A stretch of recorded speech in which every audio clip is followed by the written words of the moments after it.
Hello दोस्तों, नमस्कार। प्रकाश commerce classes में आपका स्वागत है। आप कैसे हैं? आप ठीक हो गए? मैं आज इस वीडियो में एक विशेष क्वेश्चन जो बार बार बोर्ड की परीक्षाओं में लगातार पूछे जाते हैं, आज उसी क्वेश्चन को आज हम इस वीडियो में बताएंगे। वीडियो को स्किप ना करिएगा, जिससे कि आप भी इस क्वेश्चन को हमारे वीडियो को देख करके लगाने योग्य हों। तो वीडियो को ध्यान से देखिएगा। वीडियो पर नए हैं तो चैनल को सब्सक्राइब करना ना भूलिएगा, साथ साथ बेल आइकन प्रेस करिएगा, ताकि इसी तरह की वीडियो हम अपलोड करते रहेंगे और आप तक नोटिफिकेशन शीघ्र पहुंचता रहेगा।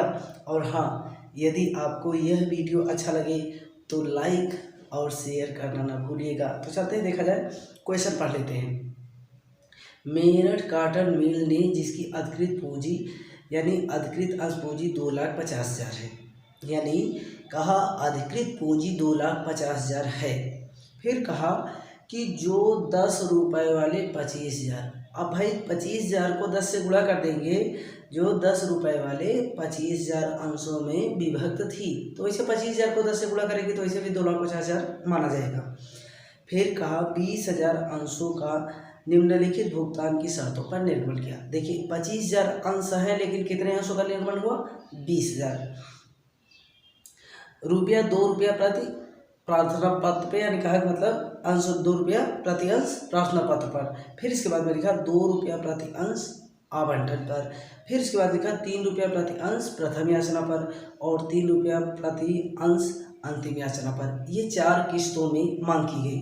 फिर इसके बाद में कहा एक प्रार्थी जिसके पास 200 अंश थे, उनको आवंटन की राशि मांगी गई, लेकिन वो आवंटन की राशि नहीं दे पाया।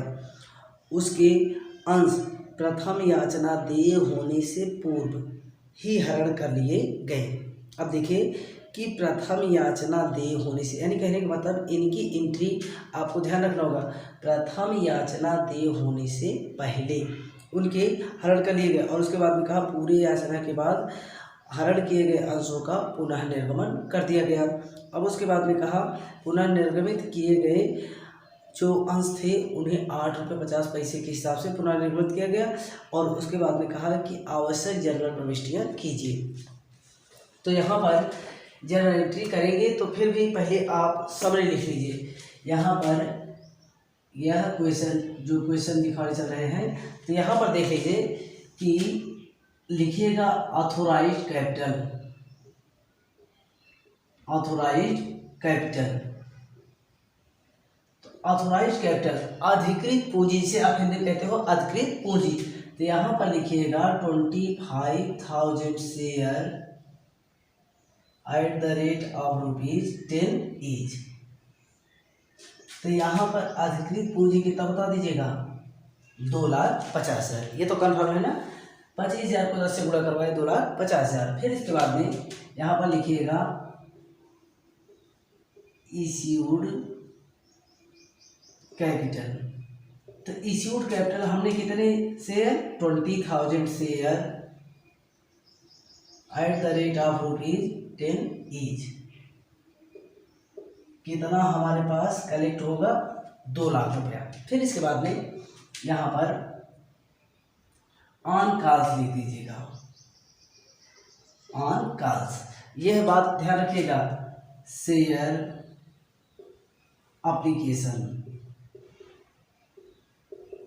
एप्लीकेशन पे 2 रुपया। शेयर अलॉटमेंट, इस पे कितना रुपया? 2 रुपया।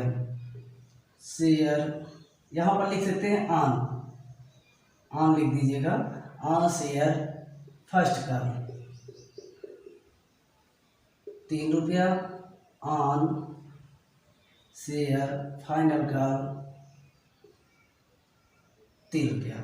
अब यहाँ पर लिख दीजिएगा सब्सक्राइब्ड कैपिटल। तो इसके सामने वो दिखाइएगा कि आवेदन जितना हमने आवेदन के लिए करें, मतलब जितना हमने निर्मित किया था उतने के लिए आवेदन मिला या नहीं। तो यहाँ पर पूरा मिला है, इसलिए यहाँ लिख दीजिएगा फुली। ठीक है, अब यहाँ तक देख लीजिए, ये क्वेश्चन ही था। अभी आप इनसे किसी प्रकार का मतलब नहीं, क्योंकि जितने अंश का निर्माण हुआ है उन्हीं से हमें मतलब रखना। आवेदन पर यह 20,000 को 2 से गुणा करवाएंगे, आवंटन पर 20,000 को 2 से गुणा करवाएंगे, फिर अलॉटमेंट यानी फर्स्ट कॉल पे पहुंचेंगे तो 20,000 को 3 से गुणा करवाएंगे और फाइनल कॉल पे भी 3 के हिसाब से गुणा करवाएंगे। तो चलते हैं क्वेश्चन की तरफ। अब इनको हटाते हैं, इसके बाद में चलते हैं शुरू किया जाए क्वेश्चन।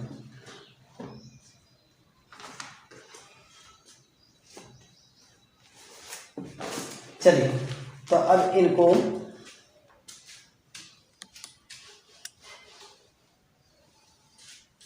कॉलम बना लीजिए जर्नल एंट्री का। और हाँ, यदि हमारी वीडियो आपके समझ में आए तो ज़रूर हमको बताइएगा, यस और नो। और हाँ, यदि समझ में आए और उसके बाद में जब हमें आप ये बताएंगे कि यस और नो में, तो हम ये समझ पाएंगे कि हम आपको समझाने में सफल रहे, जिससे कि हमारा प्रोत्साहन बढ़ता है। तो यहाँ पर डेट, पार्टिकुलर और इसके बाद में ELF, फिर अमाउंट डेबिट, फिर अमाउंट क्रेडिट। ये कॉलम आप जानते हैं, जब आप 11th में रहे होंगे तब भी ये बनाए थे और आज भी वही बनाए हैं, कॉलम वही रहेंगे।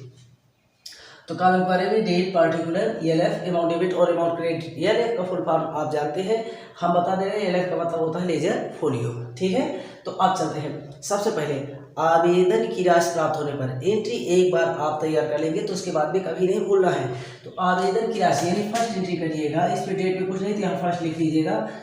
आवेदन की राशि प्राप्त होने पर, तो बैंक अकाउंट डेबिट और टू शेयर एप्लीकेशन, यहाँ पर लिखिएगा नरेशन में being 20,000 share application money received. तो यहाँ पर फर्स्ट एंट्री कि being share application, being 20,000 share application, क्योंकि हमने 20,000, तो 20,000 अंश थे और 2 रुपये के हिसाब से मिला, तो कितना मिला होगा? 40,000। हमें कितना मिला होगा? 40,000। फिर इसके बाद में आवेदन पर प्राप्त राशि को पूंजी खाते में हस्तांतरित करते हैं, तो एंट्री यही करते हैं कि शेयर एप्लीकेशन अकाउंट डेबिट और टू लिख देंगे शेयर कैपिटल। नरेशन में दिखाएंगे being share application money transfer. तो अब यहाँ पर ये दूसरी एंट्री आपकी ये रही, वही अमाउंट जो 40,000 था। 40,000 दिखा दीजिए। हाँ, यदि किसी प्रकार के डाउट होंगे तो हमें ज़रूर बताइएगा, और यदि समझ में आ रहा होगा तो कोई बात नहीं। देखिए, यानी कहा कि यह एंट्री को बैंक अकाउंट डेबिट और टू शेयर एप्लीकेशन इसलिए लिखा गया कि बैंक के माध्यम से जानते हैं ना कि रुपया संस्था को मिला, संस्था के पास धन आया, यह एप्लीकेशन के जाने के बाद, यानी यह आवेदन की राशि जो है वह वितरित करने के बाद धन कलेक्ट हुआ, इसलिए एंट्री यह की है कि बैंक अकाउंट डेबिट और टू शेयर एप्लीकेशन। एक बार आपको ध्यान रखना होगा कि आवेदन की राशि प्राप्त होने पर एंट्री क्या करते हैं, तो आप जस्ट बस तुरंत कंप्लीट कर लेंगे। तो पहली एंट्री यही बैंक अकाउंट डेबिट और to share application. Second entry, एक एंट्री या एक मांग की 2 एंट्रियां होंगी, तो शेयर एप्लीकेशन अकाउंट डेबिट और टू शेयर कैपिटल दूसरी एंट्री, यानी यही पहले के 2 भाग। अब दूसरे पे चलते हैं। दूसरे पे पहुंचे तो आवंटन की राशि, आवंटन की राशि मांग करने पर, तो पहले मांगते हैं तो एंट्री लिखेंगे शेयर अलॉटमेंट अकाउंट डेबिट और टू शेयर कैपिटल। नरेशन में भी शेयर अलॉटमेंट मनी ड्यू। अब हमने यह मान ली, पहले देख लीजिए कितने अंश थे, 20,000 अंश थे और 2 रुपए के हिसाब से मांगे तो कितना मांगे होंगे, 40,000 इस पर भी और 40,000 इस पर भी। ध्यान रखिएगा।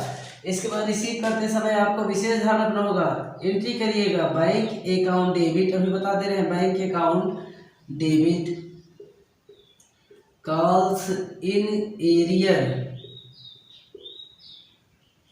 को डेबिट और टू शेयर अलॉटमेंट। नरेशन में दिखा दीजिएगा भी 19,800 share allotment money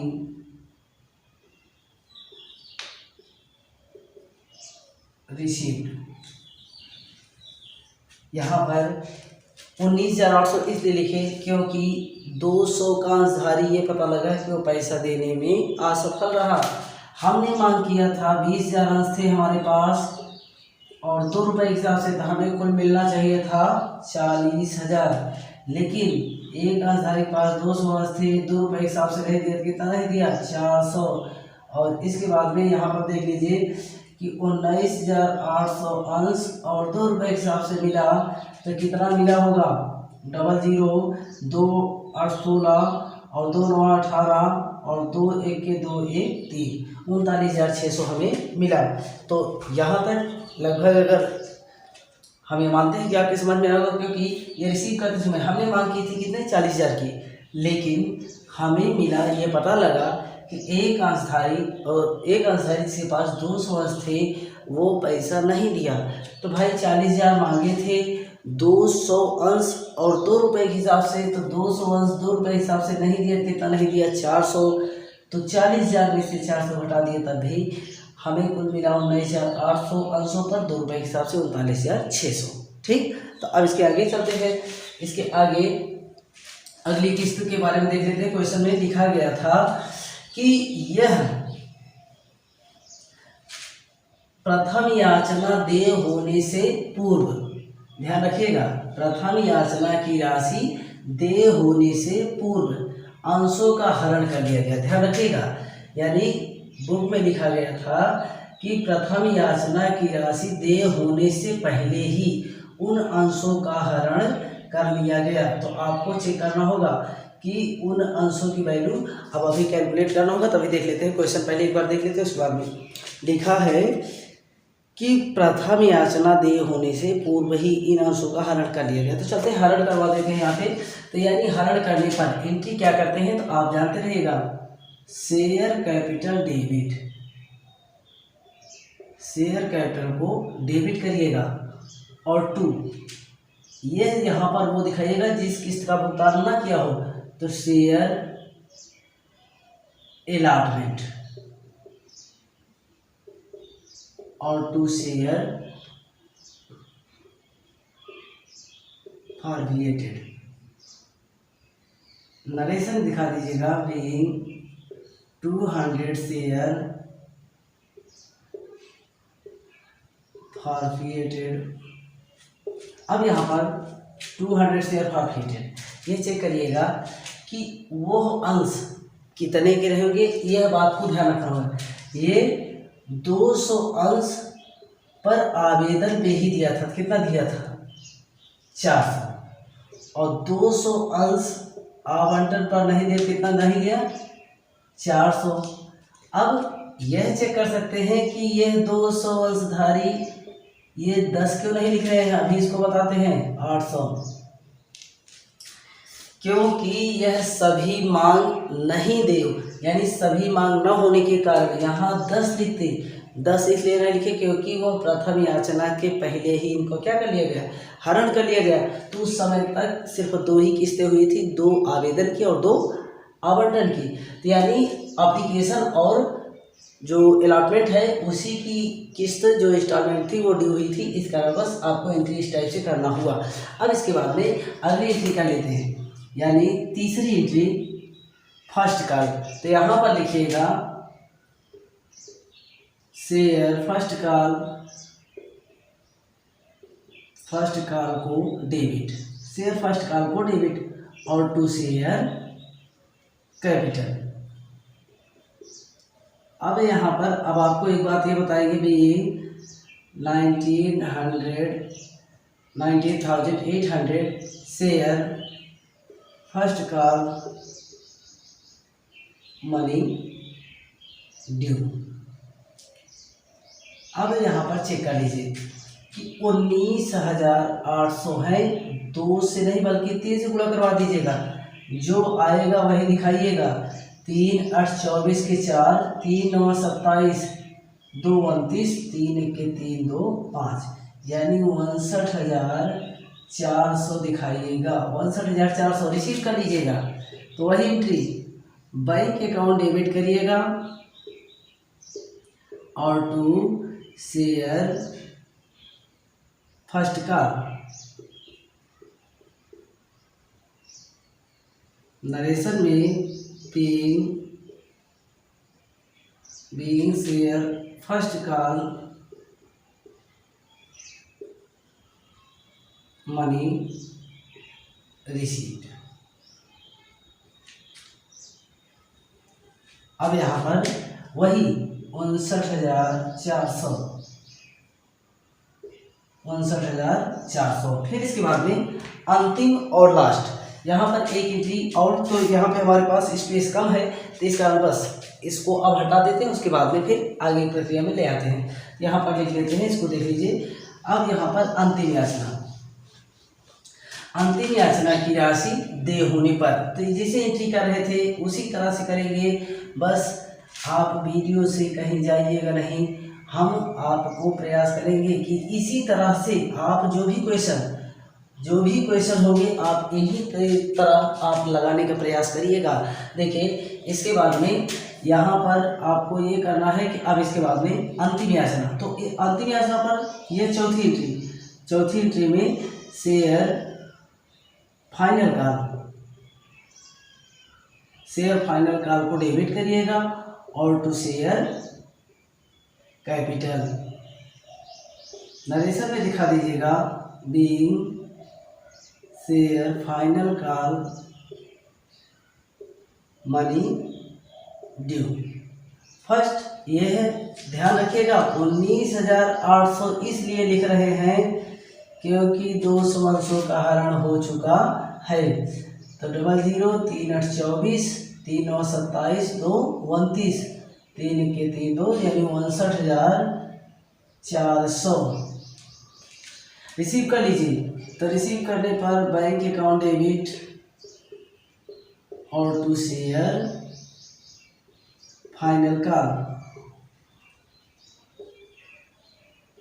being share final call money received. तो यहाँ पर देखिएगा being share final call money received, तो वही दिखा दीजिए 59,400। अब यहाँ पर बात ये हुई कि यहाँ की, अब देखिए वैसे हम एक बार फिर से आपको समझा देते हैं कि वैसे एंट्री सब में एक समान, जहाँ पर किस्त को ही बदलना है। देखिए जैसे कि अलॉटमेंट आया था, अलॉटमेंट की मांग की गई थी, तो लिखे थे शेयर अलॉटमेंट अकाउंट डेबिट और टू शेयर कैपिटल। यहाँ पर प्रथम याचना की बात आई होती तो शेयर फाइनल नहीं बल्कि share first call account debit और टू शेयर कैपिटल। मांग करने पर बस किस्तों में परिवर्तन करना है और फाइनल पे पहुंचे share final call account debit to share capital. Receive करते समय यदि अलॉटमेंट होता तो यहाँ लिखते bank account debit to share allotment. यदि प्रथम याचना की बात होती तो बैंक अकाउंट डेबिट और टू शेयर फर्स्ट कॉल, और यहाँ पे अंतिम याचना आई है तो बैंक अकाउंट डेबिट और टू शेयर फाइनल कॉल। वैसे हमारी बात से समझ गए होंगे, तो यदि समझ गए होंगे तो हमको ज़रूर बताइएगा यस और नो वीडियो आपको कैसी लगी। और हाँ, यदि चैनल पर नए होंगे तो चैनल को सब्सक्राइब करना ना भूलिएगा, साथ साथ बेल आइकन पर ही प्रेस करिएगा। और हाँ, एक बात, यदि चैनल हमारी वीडियो अच्छी लगी हो तो लाइक ज़रूर करिएगा, अपने भी फ्रेंड्स के पास शेयर करिएगा, जिससे कि उन बच्चों को भी सीख मिल सके। फिर इसके बाद में वो कहा था सभी किस्त देय होने के बाद, पुनः निर्गमन कर दिया गया, जो अंश हरण किए गए थे उनका क्या कर दिया गया, पुनः निर्गमित कर दिया गया। तो पुनः निर्गमित कर दिया गया तो आपको चेक करना होगा, पुनः निर्गमन करने पर एंट्री क्या करते हैं, हम एंट्री करते हैं, यानी 5वीं एंट्री करेंगे bank account debit, bank account debit, share forfeited को भी डेबिट, और 2 शेयर कैपिटल। ध्यान रखिएगा, नरेशन में बीइंग 200 शेयर रीइश्यू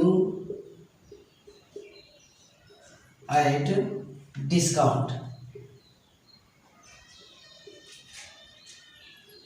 तो यहाँ पर ये है 200 शेयर है, 200 शेयर, तो 200 शेयर को हमने यहाँ पर देख लीजिए 8 रुपये 50 पैसा, तो 200 शेयर 8 रुपये 50 पैसे के हिसाब से, तो यहाँ पर कैलकुलेशन कर दीजिएगा कि इंटू 8.50 इनसे मल्टीप्लाई कर लीजिएगा तो कितना आएगा, ये टोटल कर लीजिएगा कि, और सॉरी यहाँ पर टोटल ये करिएगा भी थोड़ा सा, ये 10 रुपीज़, तो यानी टोटल ये आएगा कि 2000,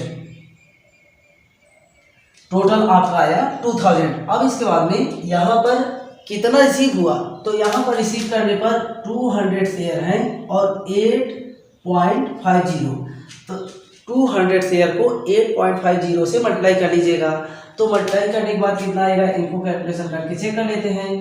तो यहाँ पर 00 और 5 शून्य शून्य और 2 5 10, अब 2 8 16, 16 1 17, तो यानी 2 अंक पे 10 16, 2 अंक पे 10 16 लगा देंगे तो कितना हो गया 1700। अब यहाँ पर 200 अंशों पर एक, यानी 1 रुपया 50 पैसा, यानी 1 रुपया 50 पैसा नहीं मिल रहा है, तो कितना नहीं मिल रहा है, 300 नहीं प्राप्त हो रहा है, यही तो होगा ना, 300 रुपया हमें प्राप्त नहीं हो रहा है। तो बस अब इसके बाद में यह डिसबैलेंस कर लेंगे कि उनके बैलेंस से इनके बैलेंस में कितना डिफरेंट है, वही चेक करना होगा। तो अब इसके बाद में रिसीव कर लिए, इसके बाद में फॉरफिएट के बैलेंस को कैपिटल रिजर्व में ट्रांसफर कर देते हैं। तो यहाँ पर लिखिएगा कि, यहाँ पर लिखिएगा शेयर फॉरफिएटेड को डेबिट कर दीजिएगा और 2 कैपिटल रिजर्व। नरेशन में being share forfeited balance transfer to capital reserve account. ठीक है, तो अब यहाँ पर देख लीजिएगा कि उसमें आपके क्रेडिट में यानी फॉरफिएटेड में, तो वो सिर्फ आवेदन की राशि दिया था, तो उसमें आया था 400 आया था, 400 में से 300 रुपया माइनस कर दीजिएगा तो कितना हो जाएगा 100 रुपया, तो 100 रुपया यही कैपिटल रिजर्व में ट्रांसफर कर देंगे। तो यदि हमारे वीडियो को देखने में आपको अच्छा लगा हो तो हमारे वीडियो को लाइक, और यदि चैनल पे नए हैं तो सब्सक्राइब करना ना भूलिएगा, हम इसी तरह के वीडियो आप तक पहुंचाते रहेंगे। तो हाँ, वीडियो देखने के लिए बहुत बहुत धन्यवाद, आपका दिन शुभ हो, हम इसी तरह वीडियो बनाते रहेंगे। तो अब चाहेंगे विदा, फिर अगले वीडियो में आपसे फिर मुलाकात होगी।